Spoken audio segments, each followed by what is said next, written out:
From 6 feet overhead, this is Here Be Monsters.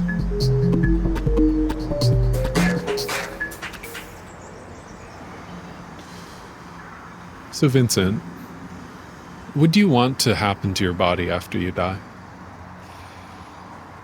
I think for me, it's as long as it's like dug in the ground, it's, I think, like good enough. What happened to your father's body when he died? It was a burial, traditional one. He wanted to have a ceremony at the church. He wanted a priest to do the ceremony, even if he was not like a huge believer. Was it an open casket or a closed casket? An open one. I didn't understand like the necessity of it. I understand the necessity of the ceremony, but I don't understand like the necessity of looking at the body. Does the idea of body decomposition disturb you? Probably a bit. In some sense, you want to keep a bit of sacred feeling about death, and just thinking about like how the body will decompose is not helping, I think. You know, like when you say decomposition, I think like at least I would think about worms going like all over my body and like eating it. And that's not a thought that sounds really good for me. And maybe it's like a question of how do you present that? On the other hand, I think like people like the idea of being incinerated because it's the idea of like, you know, you come back to ashes and there's something pure in ashes, not something like a bit gory as like you would have by picturing worms. Do you remember the day, it was in late November, I came downstairs and I said, oh, tomorrow I'm going to the body composting facility. Do you remember what you thought when I told you that? Yes. You know, the first thing that you have in mind is that they're doing that like for just like to make money or something like that. I felt that was like horrible, like in comparison to like what is it to like grieve someone and like to make peace with it. And it would like really withdraw this opportunity, just treating bodies as like a good ecological thing. Is it like a form of desecration or like? Yes. For me, it's like mostly this idea that you cannot completely desecrate the process. It's fun. So when I told you I was going to this body composting facility, did that put an image in your mind? Did you have an image of what you thought it would be like there? Yes, like you would imagine like being treated as like objects in a factory. So that's like the idea that I had, I think, from it. And that seemed not great because you don't want like your beloved one like to be treated like as a mere can on a chain, I would say. Yeah. So you're saying like a conveyor belt of like yes, dead exactly. bodies, yeah. Yeah, I think that's a pretty disturbing image. Do you want to see pictures of what it actually looks like? It's not gory, I promise. Okay. Yeah, let me just pull up those pictures, and I'm curious to hear your thoughts on what it actually looks like. Just a second.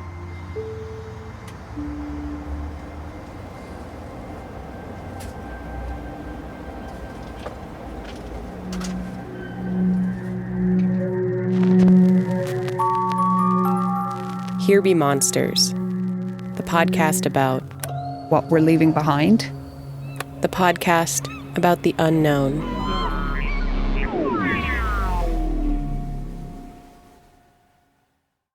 The sponsor for this episode is the podcast Sleep With Me. Sleep With Me is a show that is your companion as you fall asleep, and I listen to it on nights when I feel lonely or anxious before bedtime. And the host, Drew Ackerman, will tell these convoluted stories that help take my mind off of things. Like how he tries to keep his dog's feet warm while she sleeps. I could see Don Draper draping a dog. Not a perfect person, but probably would drape a blanket on a dog. A list of toys in the 1983 JCPenney catalog. Voltron Castle, $49.99. A metaphor about life that can be found in your washing machine. Don't look at it as turbulence. Look at it as empowered dancing. The washing machine is empowering you to dance that dirt right out of you. I'll be honest with you, I actually didn't really get the show when I first started listening. It took me a couple tries over a couple years, and now I'm so glad that it finally sunk in. You know, good podcasts can be a lot of things, and I think it's a misnomer to think that, for something to be good, it has to, grip you at every single moment, that has to be, occupying your full brain. Sleep With Me is a show that makes it clear that something can be both extremely creative and utterly boring at the same time. So I hope you subscribe to Sleep With Me on your favorite podcast app, and thank you, Sleep With Me, for supporting Here Be Monsters. I'm going to use lulling, soothing, creaky dulcet tones. Oh, so creaky are my dulcet tones. In November of 2021, I got a message on Instagram from an account called Return Home NOR. It said, "We are wondering if you'd care to chat about human composting. We have the largest facility in the world in Auburn, Washington, and we'd love to talk about everything death with you. Stay wild." I do get these messages from companies sometimes, and I'm always pretty skeptical of anything that feels too much like branded content. But I wrote them back, and in my subsequent messages with Katie, their services manager, it was clear to me that this was different from the normal promotional interview requests that I often find in my inbox. You see, I've been interested in human composting ever since I heard it was working its way through the Washington state legislature, largely thanks to a local activist named Katrina Spade. And when the governor signed that bill that legalized human composting in 2019, it set into motion this change that some people like me are kind of hopeful about, because I have trouble with the death industry sometimes. Feels like it's often a way of preying on people's deepest fears about death.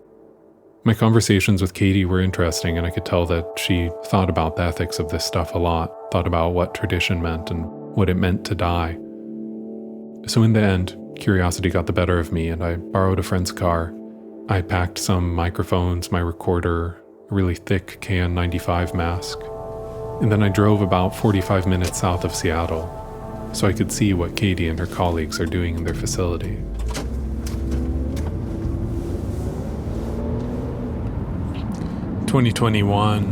December 1st. I'm here in Auburn, just about to pull up to Return Home, the human composting place out here. I'm driving parallel to some railroad tracks. Turn left onto B Place Northwest. I think I'm here. It's kind of industrial park sort of thing. Like a refrigeration store, heating and cooling supply places. God, I know I'm close. Where am I? Your destination is on the left. Here we are. Found it. I'm here.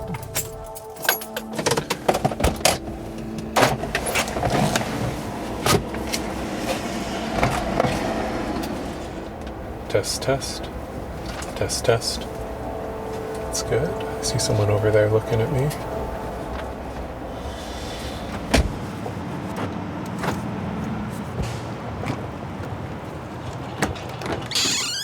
Hello. Hi, I'm Katie. Katie, nice to meet you. Nice to meet you. Thanks for having me. Absolutely. Sorry, I'm kind of loaded down right now. Come right on in. I'm Micah. Yeah. Welcome to our world.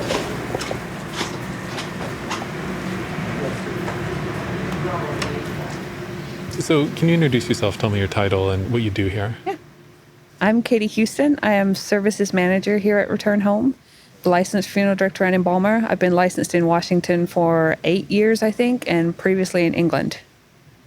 What was your transformation process like? Was it before this job happened, or was it after that? So in my day-to-day life, I am generally a good steward of the earth, I think.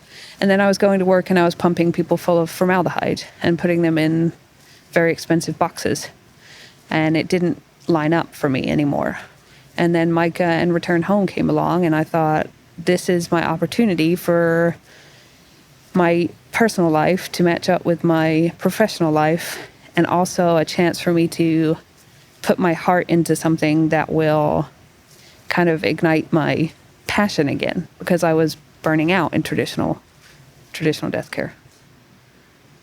So for people who die in the United States, right, how many options do you have? 2, burial, cremation. What's wrong with that? I myself wanted to be cremated up until return home came into my life because I thought it was the best option available. I had been fed the narrative that it was greener, better for the planet, when in fact it's not. For the environment, it's a huge impact. A single cremation uses about 30 gallons of gas, and it puts anything that was useful in your body up the smokestack into the air.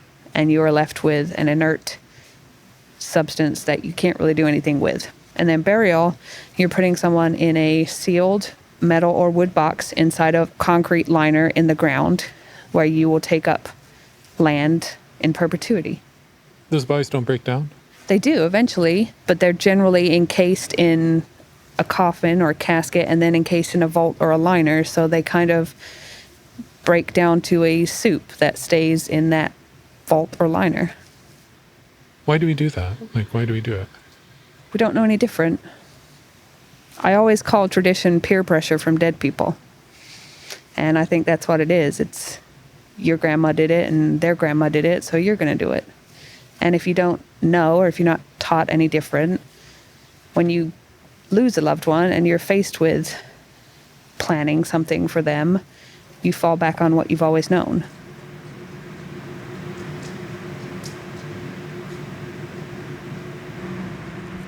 So where are we right now? Okay. So we are in the front of house. This is where anyone can come, and as you can see, they do. So we're surrounded by 74 vessels. The vessels ring this front of house room. So we're looking at a racking system with the vessels of each person on that racking system. It's a warehouse facility, but it is what it is. And our focus was the science and doing this respectfully before we cared about what it looked like. Will the next iteration be prettier? Hopefully. But what we do works, and that was most important to us. The most important part of this front of house facility is for people to come here and for people to see this. We think it's really important that people understand exactly how this facility operates. Otherwise, the things we don't know, we make a story for, and that story is not always a comfortable one. And I think this helps dispel a lot of the fears that people have and allows them to understand exactly what we do. As long as we have function working well, moving more towards form is a fairly easy transition, and that'll be the next phase we do. You know, the funeral home has a very specific connotation, and this is not it. That's right. Would you be offended if I described this as kind of reminiscent of a Costco warehouse? Boy, I would hope not, but we can do it. You tell your own truth. But yeah, I take your point. I love Costco, so yeah, it can be Costco.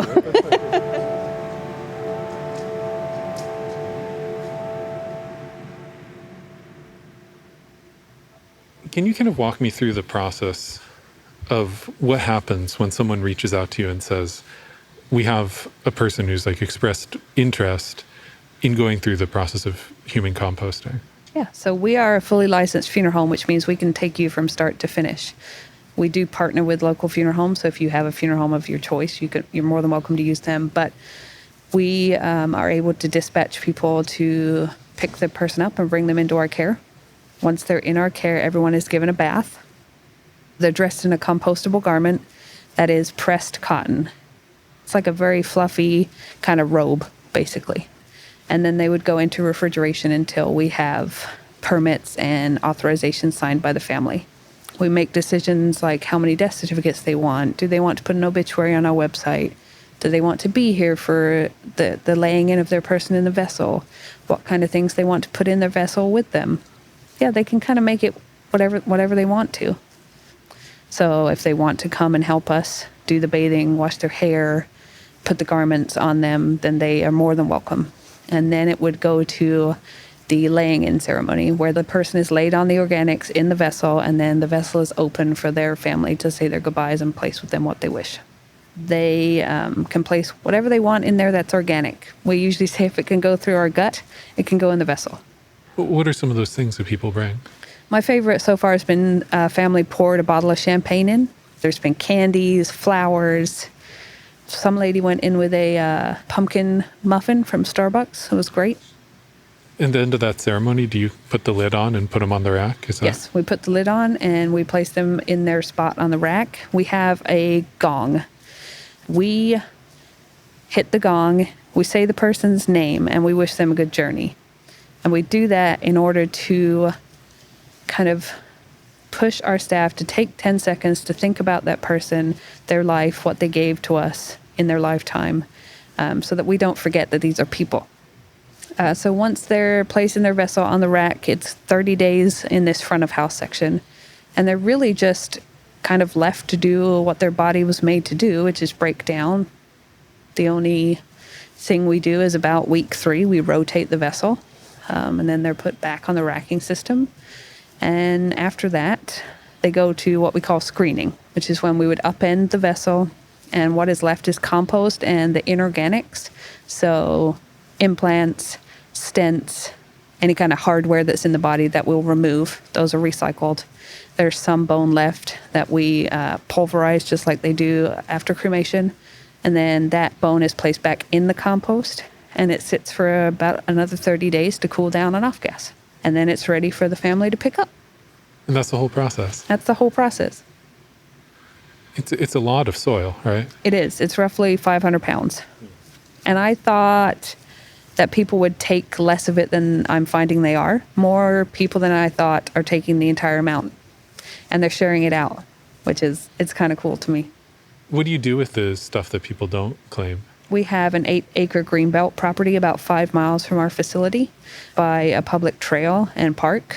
So people can visit that area, and we spread the remainder that people don't take up there.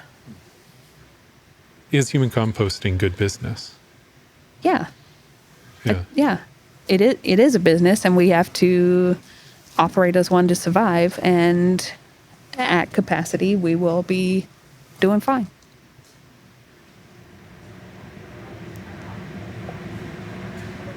So there really is a lot of technology that goes into what we do, a lot of sensors, making sure that everything is working optimally. Any vessel that's got a piece of paper on it has a person in it. So we're on the backside of the containers now, which are these kind of tan gray boxes. How what are the dimensions, did you say? 8 by 3.5 by 3.5. And so on the backside here, what am I looking at? What are these You're looking at tubes the temperature sensors, and you're looking at the airflow sensors here. And of course, we have our latches that keep our vessels closed. Yeah. Tell me what you're looking at on the screen then. So for this one, number 40, this would be, we have the weights, we have our organics, we have temperature here, which is it's quite remarkable. It's running at 141 degrees. That's pretty much with no energy inputs. So yeah, it's pretty remarkable, and it allows us to monitor everything that goes on in a vessel without ever opening it. And that's really important to us.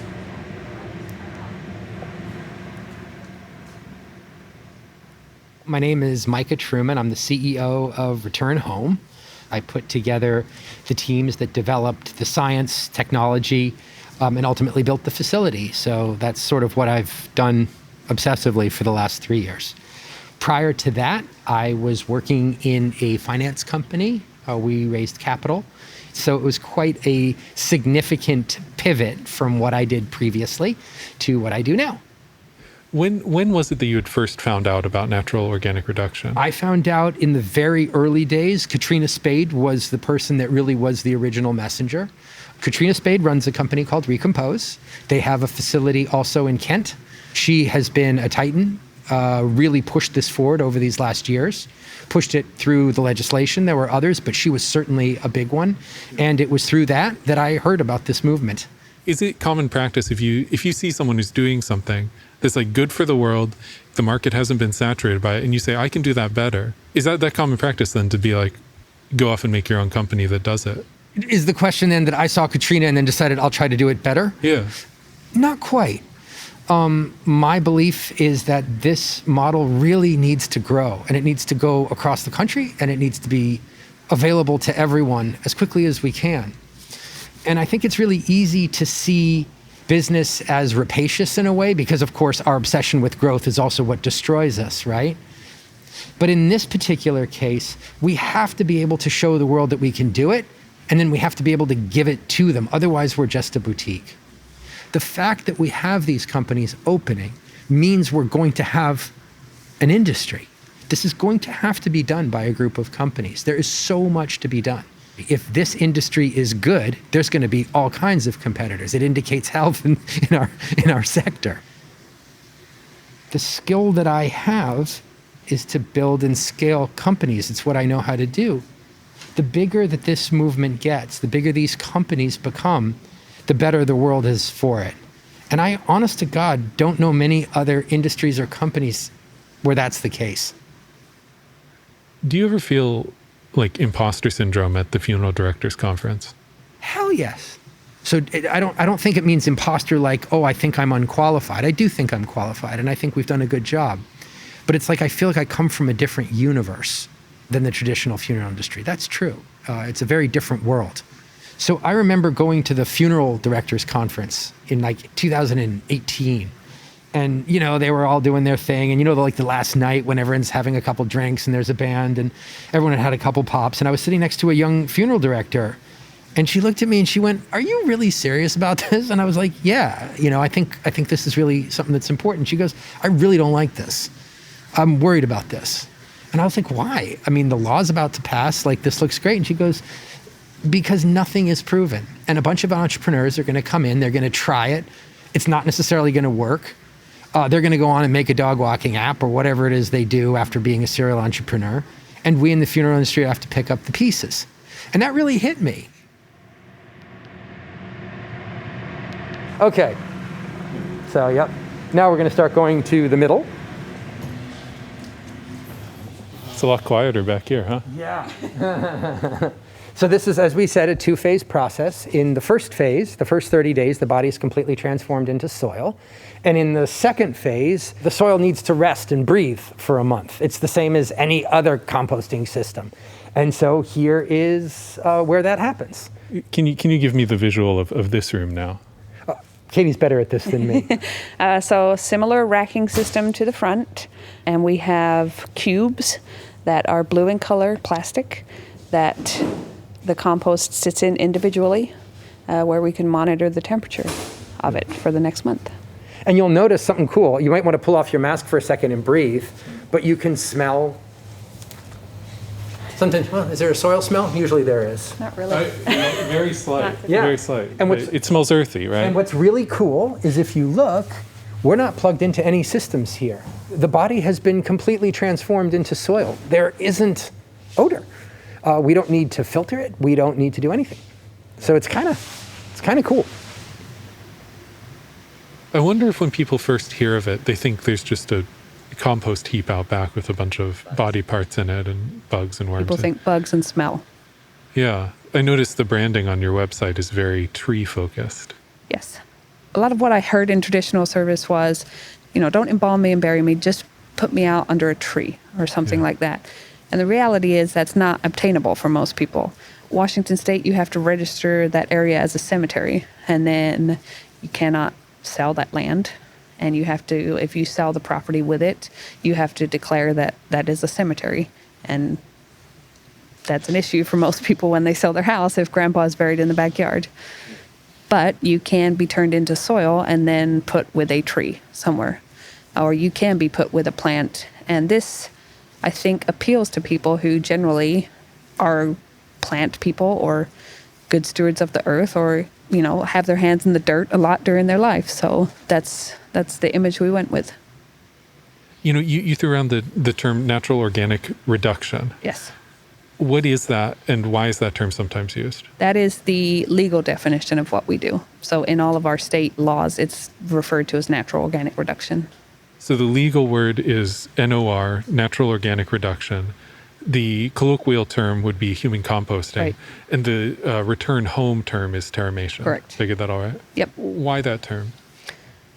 Just like we call cremation and not human incineration, we wanted a term that was respectful, but also explained the process. When you think of it, terra is earth, mation is the creation of, so we create earth. You've also trademarked it, of course. Yes. Yep. It's a little different from cremation, right? True. What does it cost to get embalmed? If you were talking like a traditional funeral service and embalming with a burial, you're looking $10,000 and up. What about being buried without being embalmed? It takes a little bit off, but the biggest expense is the casket and the plot of land. What's it cost to get cremated? Depending on where you go, it's between $2,000 and $5,000. And then what does it cost to undergo composting here? $4,950, all inclusive of death certificate and county fees.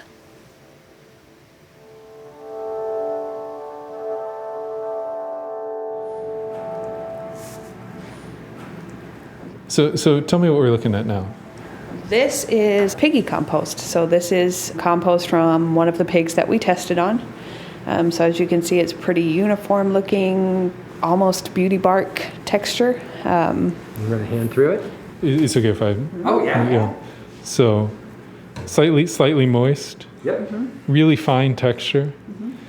This is mostly not a pig, right? What percentage of animal versus plant material am I looking at here? Roughly a quarter. Quarter? Roughly a quarter. Yeah. And it grows well. Yes, we have piggy compost on pretty much all of our plants here in the office, and they have kind of exploded with growth. So that's super cool. Yeah. Pigs and humans aren't that different, are they? A pig is harder to terramate than a human because like our weight is spread out more than a pig. So I think they're harder to terramate than humans, which is why we started with them, because if you can do a pig, you can certainly do a person. And for a pig also, like a pig is like a perambulating block of pork, right? We're 6 feet tall and weigh 200 pounds. They're 2 feet tall and weigh 200 pounds. And so there's really a lot of density there, which is a challenge. And then finally the skin is really a thing. However, pigs don't have stents and artificial hips. And so that's a different part of the process. It's not necessarily biological, but what we do to our bodies as humans that we've had to accommodate. And that's been a real learning curve for us. Do you ever, this is a very sterile environment. There's nothing that yells the word death about where we are right now. But that being said, we're 30 feet away from a handful of decaying bodies. True. And do you ever have that realization? Does that ever freak you out? Does that ever worry you or just give you the creeps, That's an interesting question. If you'd have asked me, I thought about that nonstop before we opened. Yeah. And I thought I would be scared and creeped out. And I often find myself working here alone late at night, and I'm not creeped out. I'm not creeped out at all. You know what I feel like? I feel like we're taking care. And I think the reason that does that for me is I see their families come in, and I see them look at us and know that we're the folks that are going to make this work for them. I feel it's a caretaking role. It's a very different situation than originally I'd anticipated. It's kind of comforting.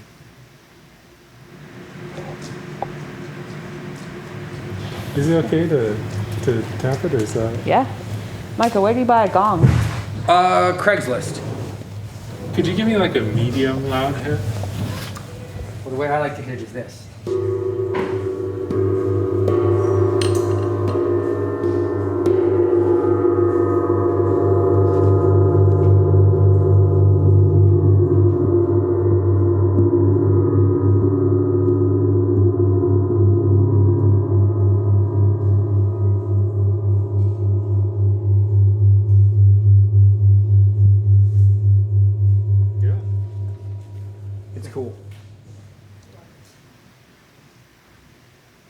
Why is this illegal in most places? It's not illegal, it's just not legal yet. Because cremation and burial have been sufficient in people's brains up until this point. And we're at a point now where we're truly thinking about what we're leaving behind for the next generation, and truly thinking about how our last act should be one to give back. Now that it's legal here, it's coming other places. So one thing we had talked about earlier is the fact that as of right now, about 80% of your spots are empty. Were you expecting bigger uptake? No, I was expecting actually less than we have. The funeral industry is so slow to change. When cremation became a thing, it took 60 years for it to become mainstream. The fact that we've served just over 30 families now in 4 months, to me, was quite amazing. And we've continued to grow month over month, and that's all I can ask for.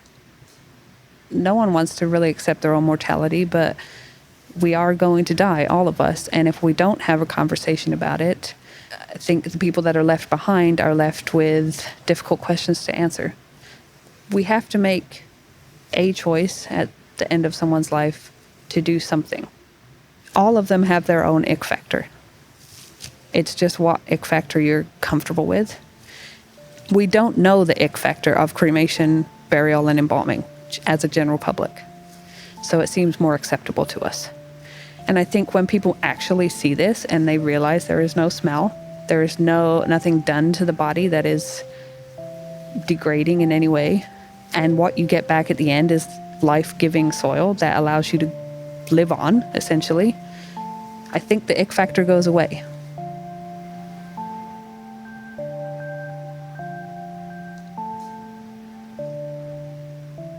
A lot of people's first reaction is, that's kind of wild. But almost to a person, you can see them thinking about it from that time forward. It doesn't leave you once you start. And I think it's going to make a lasting impression.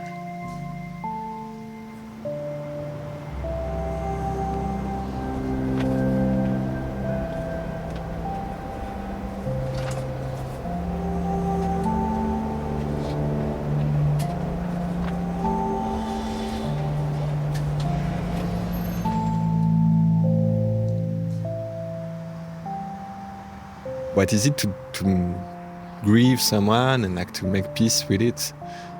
The thing is that for me, it's still like extremely important to think that like one day I can go to the cemetery like where my father is, and I could like, you know, sit down with no one around and just like, you know, there are like a lot of things that he will never know about my life, and it's kind of like appeasing to think that you can still go to this place, kind of talk to him.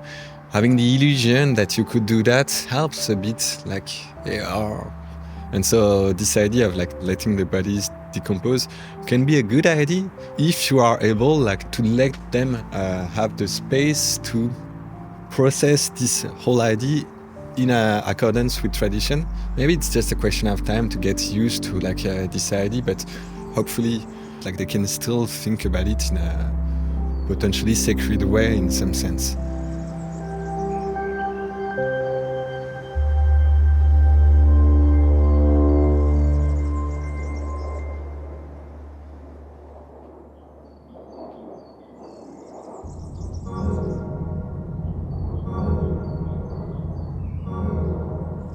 My name is Jeff Empman, and I produce this episode of Here Be Monsters.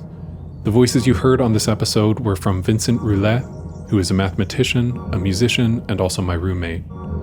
You also heard from Micah Truman, who is the CEO of Return Home, and from Katie Houston, who's the services manager there. Return Home is one of several facilities in Washington state that offers natural organic reduction. And in this episode, you also heard a bit of discussion about Recompose, which is run by Katrina Spade. There's also another facility in southern Washington called Herland Forest, and some more facilities in the other states where NOR is legal, so currently that's just Oregon and Colorado. There's links to these places in the show notes and also on the podcast website, which is hbmpodcast.com. And also on the website, I've put together a little photo album of the Return Home facility. Those pictures are at hbmpodcast.com. And I'll also post the pictures up on social media. That's at HBM Podcast on Twitter and Instagram. Music on this episode came from Zerocell and The Black Spot. And many thanks to Hannah Susanna, who helped me with some of the research on this episode. Here Be Monsters is a listener-supported independent podcast, and so if you like what you're hearing, consider becoming a patron on Patreon. That's patreon.com/HBMpodcast. Thanks for listening. More episodes soon.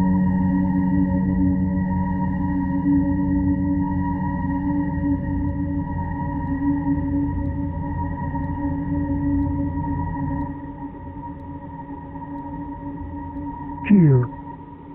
E. Monsters.